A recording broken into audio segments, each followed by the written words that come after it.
Дэлхий дахин компьютер график гэдэг нэр томьёог мэддэг болсноос хойш 30 гаруй жил өнгөрч энэ нь тодорхой шинжлэх ухааны салбар болтлон хөгжсөөр иржээ. Өнөөдөр компьютер графикийн шинжлэх ухаан нь анагаах ухаан, урлаг, аж үйлдвэр, археологи зэрэг бүхий л салбарт нэвтэрч тэдгээрийн салшгүй нэг хэсэг болоод байна. Тэгэхээр компьютер график гэж чухам юу вэ? Энэ асуултанд цөөн үгээр хариулах хэцүү боловч математик, физик, инженерийн ухаан зэрэг шинжлэх ухааны олон салбарын огтлолцол дээр байдаг судалгааны томоохон салбар гэж хэлж болно.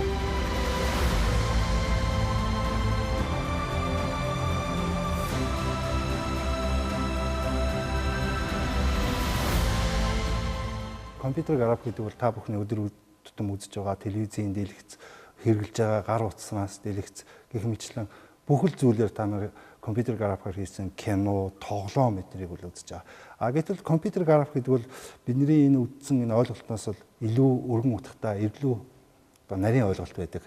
Наривчсан тодорхойлт нь бол юу гэхээр ер нь бол альва дүрсийн геометри дүрслэлийг компьютер дээр үүсгэж тэр дүрсээ бол яг үгээр ямар нэгэн тоног төхөөрөмжийн зориултын тоног төхөөрөмжөөр бол дүрслэн үзүүлэх тэр явцыг бол компьютер график гэж нэрлэж байгаа.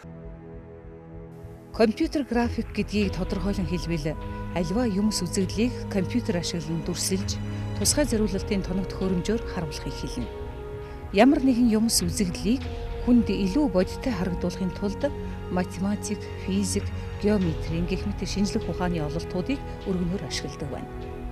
Жишээлбэл утаа, ус гэх мэт байгалийн үзэгдлийг компьютерийн графикаар дүрслэхдээ хий болон шингэний динамик процесс, физик, химийн шинж чанарыг ашигладаг. Ингэсний үр дүнд компьютер графикаар үүсгэсэн дүрслэл нь үнэмшилтэй болдгийм. Салхинд хөдөлж байгаа давны хөдөлгөөнийг жишээлбэл үзүүлье гэх юм бол бид нарт агаарын хөдөлгөөний урсгалын динамик хөдөлгөөнийг харуулсан симуляц хэрэгтэй авах нь. Хоёрдугаар тэр яг давг өөрөнд өрсөлж байгаа 3 хэмжээст модель хэрэгтэй. За тэгээд яг нь тэр яг бит тэр ямар нэг хүчтэй харилцан үйлчлээд яг ямар байрлалд ямар хөдөлгөөнд орох вэ гэдгийг тооцоолсон яг физикт суурилсан бас яг нь тусгай аргуудыг ашиглах замаар бид нар энэ хөдөлгөөнийг бол гаргаж авч байгаа. Яг тэр хөдөлж байгаа үйлчлэлийг үзүүлэхийн тулд бид нар сансргүй процесс ашиглан салхин орон үүсгээд тэгээд салхин оронтойгоо яг нь дав яг үйлчилж байгаа үйлчлэлийг харуулсан байгаа. Компьютер графикаар дүрсэлсэн зүйлсийг бидний өдөр тутам хэрэгэлдэг зуурагт компьютерийн дэлгэц, гар утас зэргээр үзүүлэхээс гадна орчин үеийн шинэ технологи болох виртуал реалити, холограммын тоног төхөөрөмж нь альва үзэгдэл юмсыг хүнд илүү бодиттой үзүүлэх боломжийг бүрдүүлж өгдөг. Виртуал реалити headset гэж ярьлаа тэр зориултын шил. Тэр бол яг хөөр 3D моделийг хүний мэдрэхүүд бол яг тэр орчинд нь орцсон, тэр орчинд бол байгаа байдлаар бол дүрслэгийг бол хэлж байгаа. Энэ төрлийн судалгаа бол сүүлийн хэдэн жил бол дэлхий дээр бол маш эрчимтэй бол хөгжиж байна.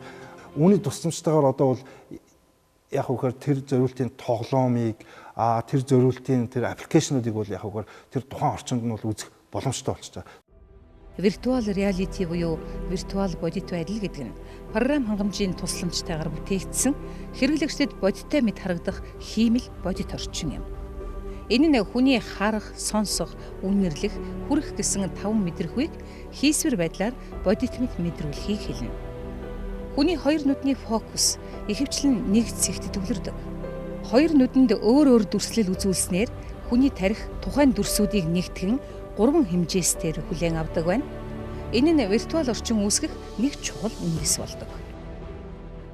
Ингээд хүн гараа ингээд барьж хагаад нэг нүдээ ингээд ханихад бол энэ нүд бол яг хөөр зөвхөн гарны энэ талын хэсгийг харж байгаа. Нөгөө нүдээ ханж байгаа харахад бол гарны энэ талын хэсгийг харж байгаа. Хоёр нүдээрээ зэрэг харахад бол энэ гар бол яг хөөр яг бодитоор ингээд 3D байдлаар харагдаж байгаа. Гэтэл зүгээр энгийн телевизийн дэлгэцээр ингээд гарыг харахад бол энэ хавтгай хэлбэрээр харагдаа. Гэтэл зориултын тэр виртуал реалитигийн төхөөрөмжөөр харахад бол энэ чинь яг хөөр баруун нүдний зүүн нүдний харах юмыг бол тус тусд нь бол нүдэнд бол өгчөж байгаа. Тэгэхэд бол хүний тэр нүдэнд ирж байгаа тэр хоёр өөр мэдээлэл бол тархинд очиод нийлээд бол яг энэ орчиндөө байгаа мэтийн сэтгэл төрүүлэх боломжтой болсон. Компьютер графикийн мэрэгжилтнүүд энэ салбарт мэрэгчсэн манай судлаачид дэлхийн нийтийн техник технологийн хөгжил, ололт амжилтаас хоцролгүй олон төрлийн судалгаа хийсээр ирсэн.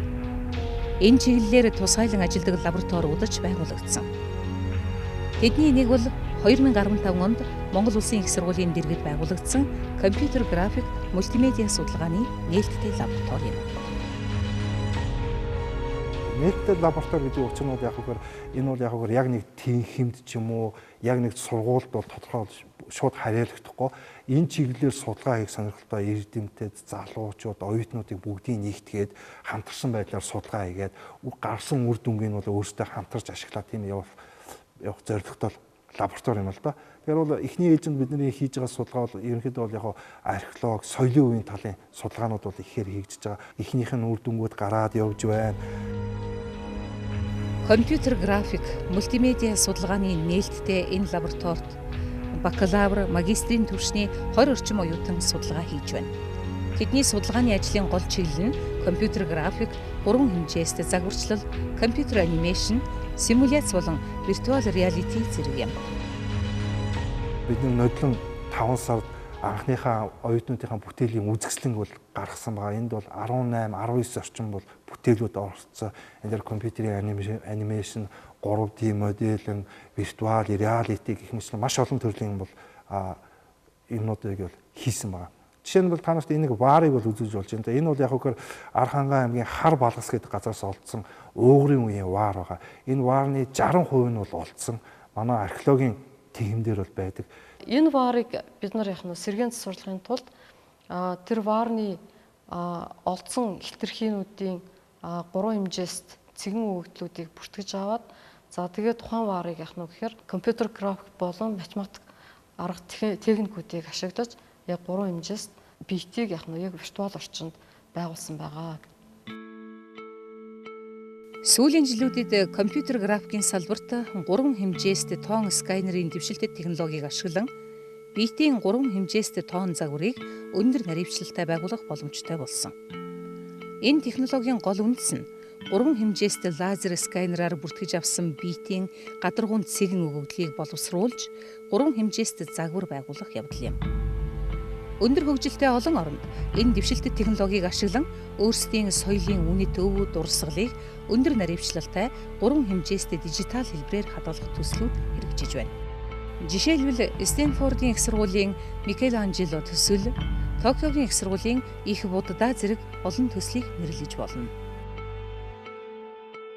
Сүүлийн үед энэ чиглэлийн эрчимтэй судалгаа бол Хятадд бол маш их хийгдэж байна. Хятадын нэг Тиркос гэдэг олон чулуун хөшөөнүүд байдаг шүү дээ, хэдэн мянга. Тэднийг бол бүгдийг сканердаж дижитал хэлбэрт нь оруулж байна.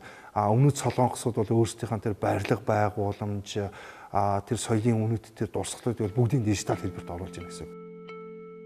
Манай орны хувьд энэ чиглэлийн судалгааны ажлыг урд өмнө хийж байгаагүй. Харин 2 жилийн өмнөөс Монгол Улсын их сургуулийн хэрэглээний шинжлэх ухаан инженер чиглэлийн сургууль, боловсрол соёл шинжлэх ухаан спортын яамны харьяа соёлын өвийн төв, шинжлэх ухааны академийн түүх археологийн хүрээлэн, зан узрын нэрэмжит дүрслэх урлагийн музей зэрэг байгууллагатай хамтран Монголын хосгүй үнэт бие төвүүдийг тоон хэлбэрт оруулж хадгалах, архив үүсгэсэн тоон загвар дээрээ математикийн судалгаа хийх төслийг хэрэгжүүлж байгаа юм. Энэ ажлын хүрээнд өндөр гэгээн зан узрын хосгүй үнэт бүтээлүүдийг сонгожээ. Хөдлөх дурсгал буюу музейн үзмэрийн тухайд бол бид нэм төрөнд зан узрын сургууль хийж болон түүний моторын гайхамшигт бүтээлүүдийг бол 3D-гээр баримтжуулан улсын сан хамрагт хадгалах ийм ажлыг хийж байгаа. Харин хэр хөдөө орших хөшөөж болов үйл хөдлөх дурсгалын хувьд бол бид 13-аас 14 дугаар зуун буюу их Монголын үед хамаарах хүнчлэн хөшөөнүүдийг 3D-гээр баримтжуулах ажлыг зууны цагт хийгээд явж байгаа. Өндөр гэгээ зан узрын 10 гаруй бүтээл Монгол Улсын хосгүй төвдүүд бүртгэгдэж хадгалж хамгаалж байгаа. За яагаад Монгол Улсын хосгүй төв багтсан бэ гэхлээр хүрэл цутгуурын аргаар нэг цутгуур гэж нэрлэдэг л да. Нэг цутгуурын аргаар уралж бүтээсэх хэрнээ түүн дээр хээж чимэглэлийг хийж өгснөөр онцгой байдаг. За бусад улс орны бурхан бүтээх арга хийцэн нэг гарыг нөгөө гартаа гагнах гэх мэтчлэн олон төрлийн аргаар хийдэг бол хүрэл цутгуурын аргааруулаад дараад нь алтаар шарж урилсан байдаг. За хүрэл цутгуурын аргыг өнөөдөр хүртэл одоо олон судлаач нар одоо судалсаар одоо ирж байгаа. За гэвчиг одоо тодорхой одоо дүгнэлттэй тодорхой тайлбарт хүрээгүй байгаа. Азийн Микеланжело хэмээн судлаачдын дунд алдаршин дэлхийн урлагийн түүхнээ үнэлэгдсэн өндөр гэгээн зан узрын бүтээлүүдээс цагаан дарих, язгуурын таван бурхан зэргийг тоон хэлбэрт шилжүүлж, өндөр наривчлалтай 3 хэмжээстэй загварыг байгуулж, дижитал архив, судалгааны тоон сан үүсгэх судалгааны ажлуудыг хийж байна. Тэр хосгоо өнөтөгийг дижитал хэлбэрт оруулна гэдэг бол бид нар бол яг 3 хэмжээст лазер сканерын тусламжтайгаар энэ өгөгдлийг дижитал хэлбэрт оруулж байгаа. Яг тэнд байсан модель бол яг хөөр 0.2 мм-ийн наривчлалтай буюу тийм хэмжээний алдаатаагаар дижитал хэлбэрт орчиж байна л гэсэн үг. Тэгэхээр 0.2 мм бол хүний нүдэнд бол харагдахааргүй бага хэмжээлтэй миллиметрийг 5 хуваасны нэг. Тийм болохоор тэр бүтээлийг бол бид нар бол яг хөөр тийм өндөр наривчлалтайгаар хойч үедээ дижитал хэлбэрээр үлдээчихэж байна л гэсэн үг. Энийг боловсруулахад бол юм нэлээд их цаг гарч байгаа. Сканерыг хийхэд бол ямар ч байсан 2 өдөр орж байгаа. Тэгээд бол яг хөөр яг тэр моделийг боловсруулж тэр цэгийн боловсруулалт хийх математик арга гэдэг нь боловсруулалт бол ерөнхийдөө тэр 2 сая цэгийг боловсруулахад бид нар бол ямар ч хагас сарын хугацаа орж бол нэг моделийг бол боловсруулж байгаа. Тухайн үзмрийн 3 хэмжээстэй тоон загварыг байгуулахын тулд 3 хэмжээстэй сканераар бүртгэж авсан цэгэн өгөгдлийг боловсруулах. Цэгэн өгөгдлөөс математик арга ашиглан битийн загварыг байгуулдаг. Энэ ажлыг хийхэд компьютер графикийн өндөр мэдлэгээс гадна математик, физик, геометрийн ухааныг сайн мэддэг байх шаардлагатай. Мөн урт хугацаа шаардсан нарийн чимэглүүр ажил юм. Жишээ нь энэ бол одоо бага хэмжээний лазер сканер байна. Энэ лазер сканерын гол зарчим нь яг гоо энэ ч модулд тавиад эндээс лазер гэрэл цацраад гэрэлсэн цацсан лазер гэрэл буцаж ойхдоо энэ ч бүртгэж аваад тэрнийхээ тусламжтайгаар энэ гадаргуун одоо цэгийн координатыг бол бүртгэж авч байгаа. За жишээ нь компьютер дээр бол энд ингээд одоо энэ цагаан дайрах бурхны цэгүүд байна. Одоо 5-6 сая орчим цэг. За энэ цэгүүдээ бол яг бид нэг ингээд гурвуулжлаад полигон болгоод за тэгвэл түүнийхээ тусламжтайгаар бол яг ингээд модуль байгуулчих. Ийм. За тэгээд энийг бол одоо хэрэглээг нь бол түрүүн бид хийсэн байгаа дижитал архив байдлаар хэрэгжилж болно, холограм байдлаар хэрэгжилж болно. За виртуал музей үүсгэж болно.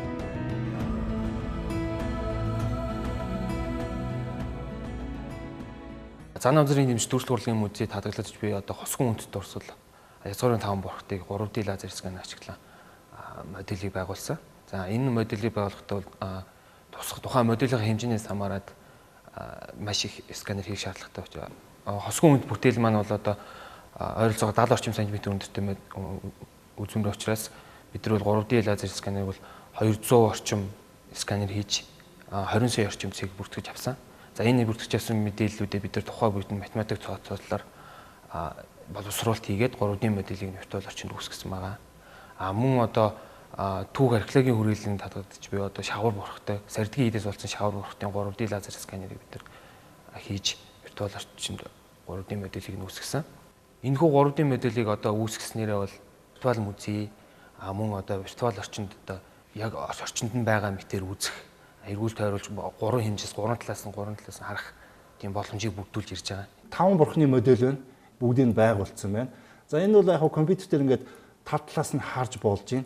За тэгвэл энийг хэдүүлээ одоо яаж виртуал музей болох вэ гэдгийг бол сонирхъя. За тэгвэл энийг тусгай програмын тусламжтайгаар бид хийгээд ингээд виртуал орчинд оруулчихж байгаа. За ингээд харахад бол компьютерийн дэлгэцээр бол ингээд энэ одоо том хэмжээтэй юм 5 бурхан харагдаж байна. Үүнийгээ бол энэ Oculus гэж бид нэр ярьж байгаа юм л да. Энэ зориултын одоо нүдний шилээр харч болж байгаа. Ингээд харна. За ингээд харахад бол энэ дотор бол яг үгээр та яваад яг энэ 5 одоо баримлыг одоо музейд очиж яг хажуугаас нь харж байгаа мэт сэтгэл төрөхөөр ийм орчин үүсгэж байгаа гэсэн. За тэгээ интернет дээр хэрвээ энийг суурилуулад хүн гэртээ хэрвээ энэ тоног төхөөрөмжтэй бол дурын музейгээ, дурын юмаа бол очиод үзчих боломжтой болчихж байгаа юм да. Энэ бол тун удахгүй биелэх нэгэн одоо технологийн дэвшил юм аа гэсэн үг. Энэхүү 3 хэмжээст загвар байгуулах технологи нь сүүлийн үед өндөр хурдтай хөгжиж байгаа 3 хэмжээст хэвлэх технологийн нэг гол үндэс болж өгдөг.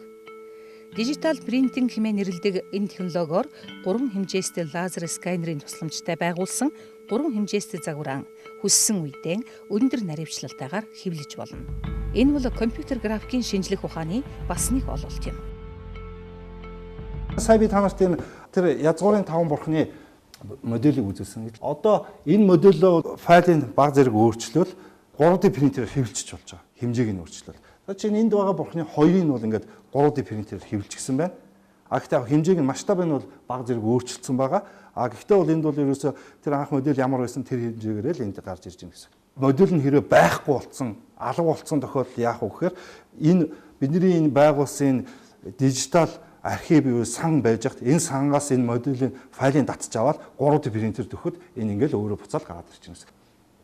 Ийм л байдлаар судалгаа явж байна. Ийм байдлаар 3D технологи, компьютер график дэлхий дээр хөгжиж байна.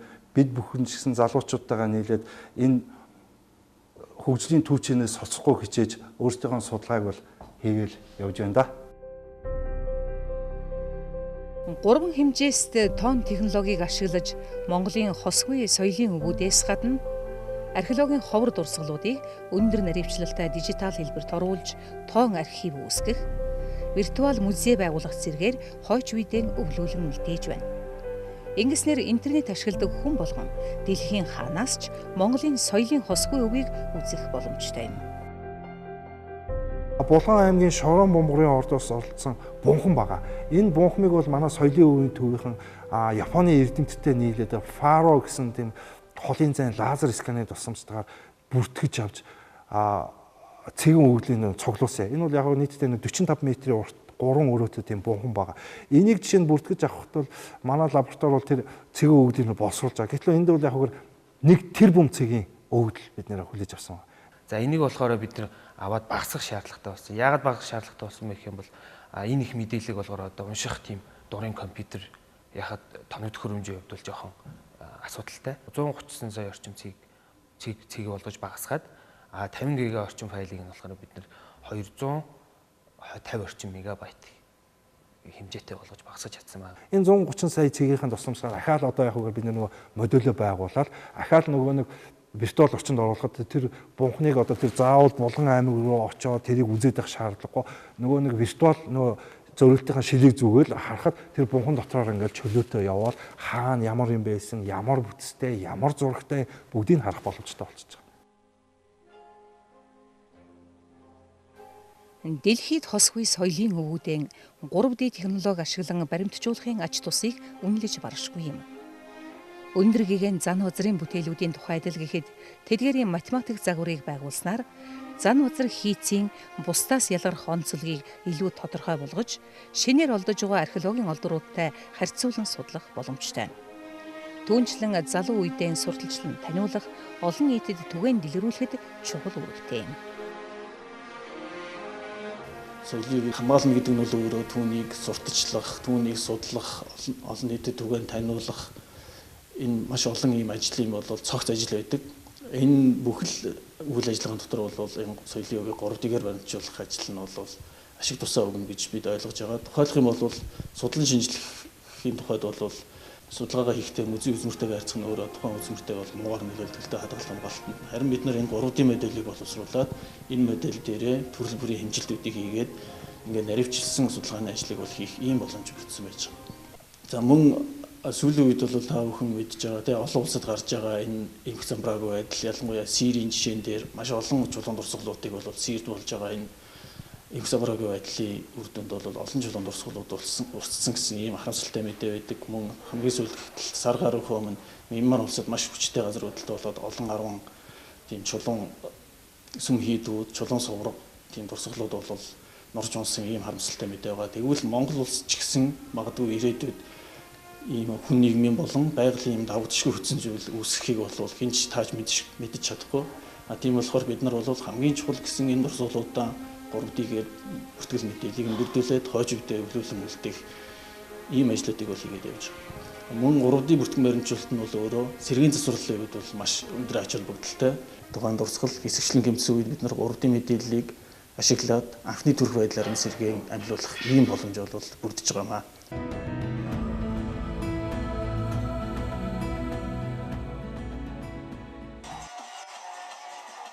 Компьютер графикийн өөр нэг чухал салбар нь прожект маппинг юм.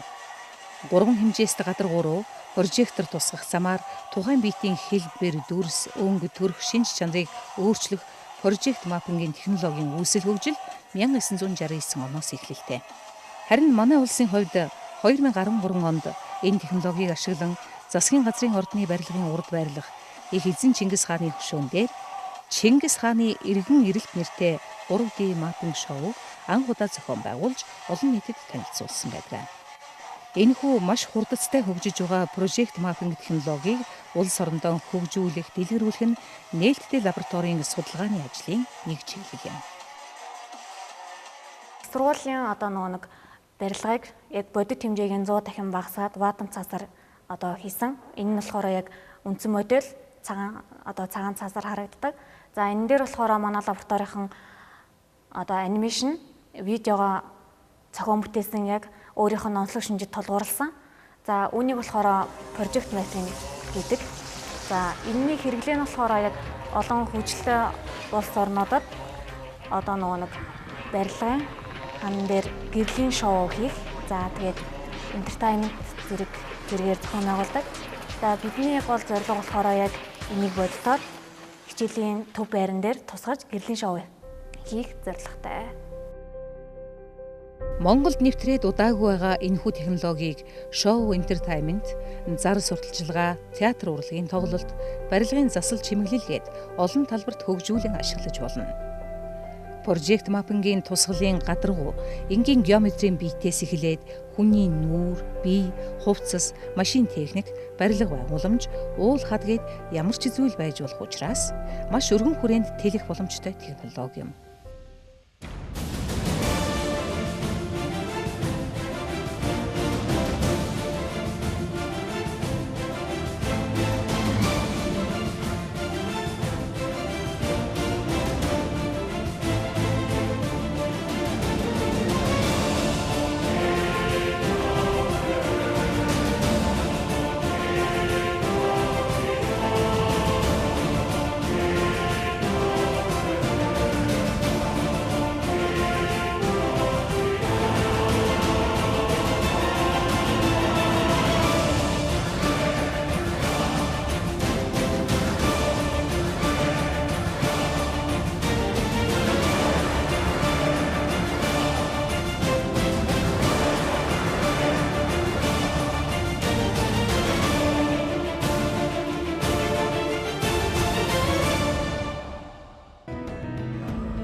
Компьютер график дүрслэлийн өөр нэг боломж нь сүүлийн үед дэлхийд эрчимтэй хөгжиж байгаа холограм технологи юм. Холограм нь грек хэлний холос буюу бүх зүйл, графо буюу зургийг бичих, дүрслэх гэсэн үгнээс гаралтай. Компьютер графикаар үүсгэсэн дүрслэлийг гэрэлтүүлэг, ойлтын арга ашиглан нүдний өмнө ид шид бүтээдэгт холограмын нууц оршино. Технологийн хөгжлийн эх орон болох Японд 2010 онд зохиомл буюу технологийн аргын хөгжлөөр бүтээгдсэн дуучин тоглолтон хийж олон шүтэн бишрэгчдийн хайрыг татгалзсан.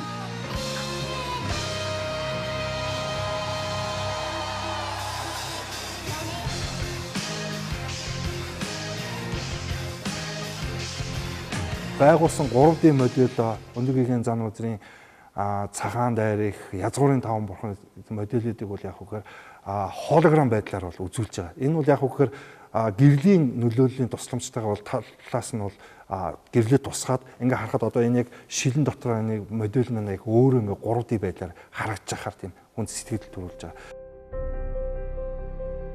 Компьютер график, мультимедиа судалгааны нээлттэй лабораторийн оюутнууд хамтран 3 хэмжээстэй технологиг ашиглан хөгжлийн бэрхшээлтэй хүмүүст зориулсан гарны протез буюу хиймэл гар хийж байна. Робот гар гэж нэрлэх энэ гарыг бүтээх ажил одоогоор судалгааны түвшиндээ явж байгаа юм. Монголдон анх дагч гэгдэх оюутнуудын энэ бүтээл энэ онд Япон улсад зохиогдсон Art and Technology нэртэй оюутан судлаачдын олон улсын бүтээлийн үзэсгэлэнд оролцож тусгай байр эзэлжээ. Энэ судалгааг 2016 оны 3 сараас эхэлж явуулж эхэлсэн. Тэг яг мэдээж энийг хийхээр шинэ маш их одоо мэдэх шаардлагатай болчихно. Тэгэхээр ер нь ихэнх хугацаагаа судалгаандаа л их зарцуулдаг. Дотоод бүтцийн хувьд гэх юм бол мотор, тэгээд одоо хөдлөгч, одоо дамжуур гуц, трос утсаар дамжиж хөдөлж байгаа. Тийм учраас яг орчин үед болохоор моторыг айгүй жижиг хэмжээд хийдэг болсон. Гэтэ яг бидэрт олд царай бага. Хэрвээ юу гэдгийг хөрөн мөнгө байгаад гадаадаас боломжтой бол жижиг мотор оруулж ирээд тэгээд жижигээ тавих юм бол арай авар хэмжээ багтаа болно. Одоо болохоор бид нар арай дөхөн болохоор 3D принтерээр одоо бид пластик материалыг ашиглаж байгаа. Мэдээж энэ болохоор дутагдaltaй тал эхэлтэй юм ингээд барихаар ингээд гуулгадаг ч юм уу. Ирээдүйд болохоор хатуун бөгөөд хөнгөн одоо карбон ч юм уу эсвэл тийм металлыг бол ашиглаж болно.